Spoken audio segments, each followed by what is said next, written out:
Well, it's a lovely fall evening, so it's time to prepare the Sarracenia for their nap. I have Mardi Gras is the one I'll be doing because Leucophilia is it still has a little more time before it's ready. This is Sarracenia Mardi Gras. So what you do is you look for all the dead pictures, and you just take a little knife or little secateurs, snip them down by the root.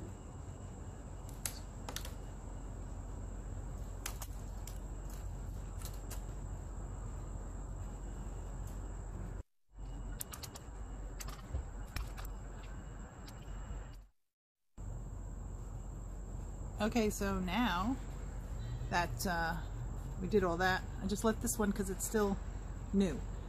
I'm going to pull this out and wash all the dirt off of the root, and then we'll see what's next. So we're going to use this sphagnum moss. I'm going to wet it. I'm going to soak it in some rainwater or distilled water to get it prepared for after I bare root the plant. But you want to use, it's backwards, long fibered sphagnum moss. Okay, so gently with a spoon I pulled it out, and I think I've got all the roots intact, which is very important. So I worked hard all year to make these roots.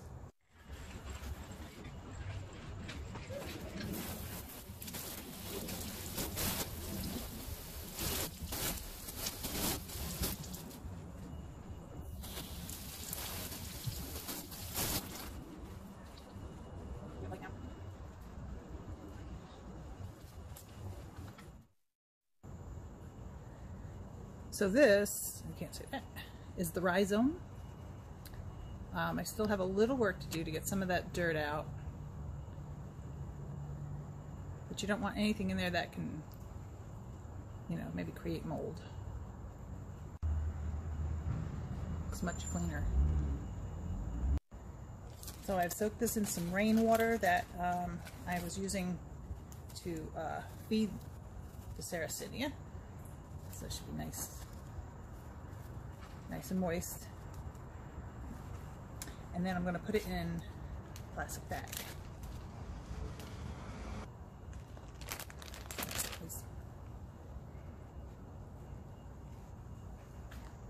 Okay.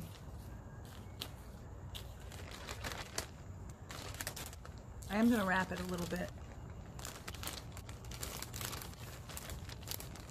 around the roots and the rhizome. The sort of little clump that the roots and the leaves are coming out is called a rhizome.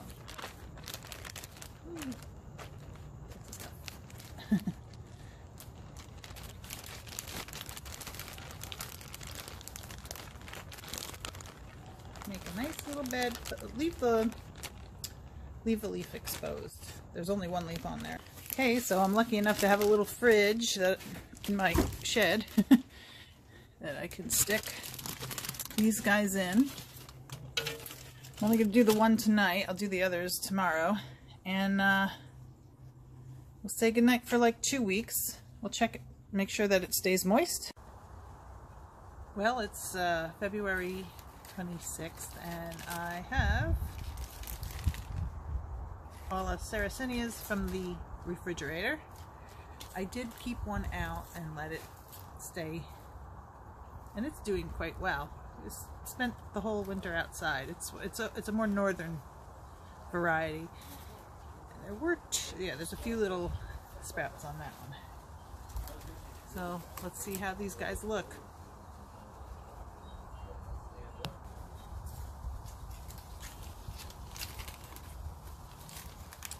First one I chose does not have a label.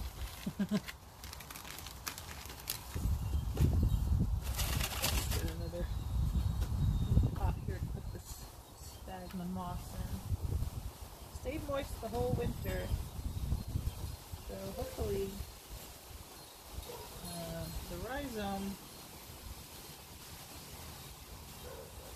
feels a little mushy, not as robust as it was. I'll probably trim all those guys back. I think this is Barba Green.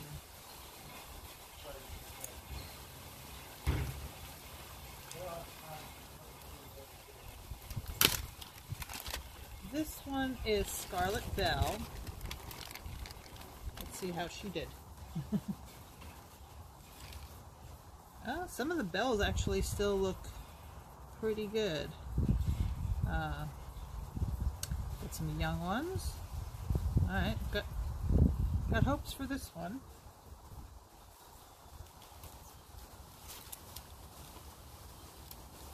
This one was one of the first ones I saw, and it is Mardi Gras, which happens to be this weekend.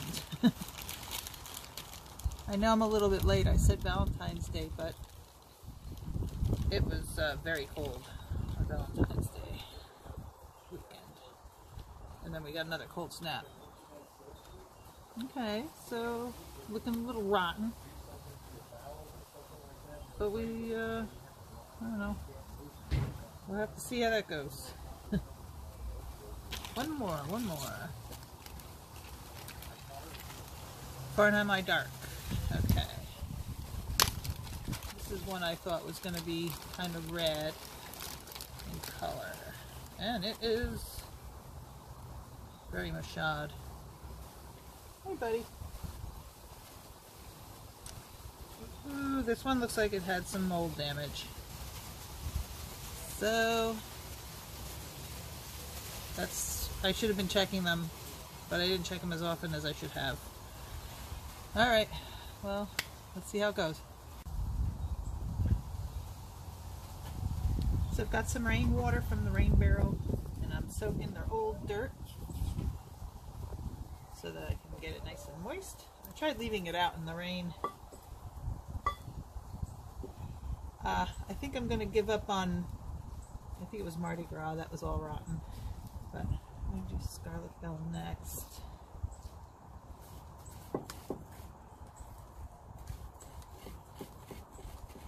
Getting that hole for that long root system. Gently get them all back down in there.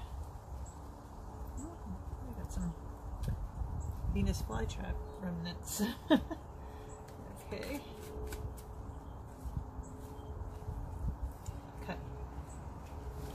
I cut all the really dead slimy ones off. Can you see it? There it is. And left just a few. Some of them, like this one is Barba Green. I cut the entire thing back down. Everything was pretty slimy. And let's see what we can do. This is gonna be another case where I'm gonna get rid of that. It may or may not produce new growth, but we can only try, right?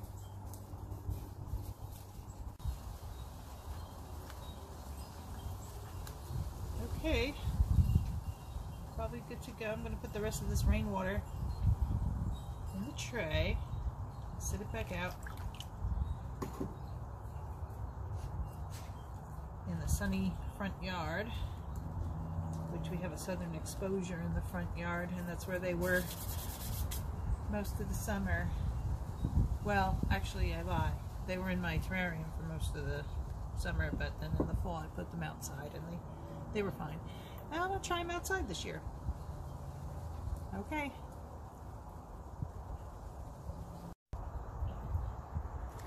Okay, well thanks for hanging in for this 4 months, and we'll keep you some updates. Be on the lookout. Subscribe if you want to see what's going to happen with the Sarracenia. Thumbs up if you like the video, and hopefully we'll have more stuff like this summer, spring, winter, fall.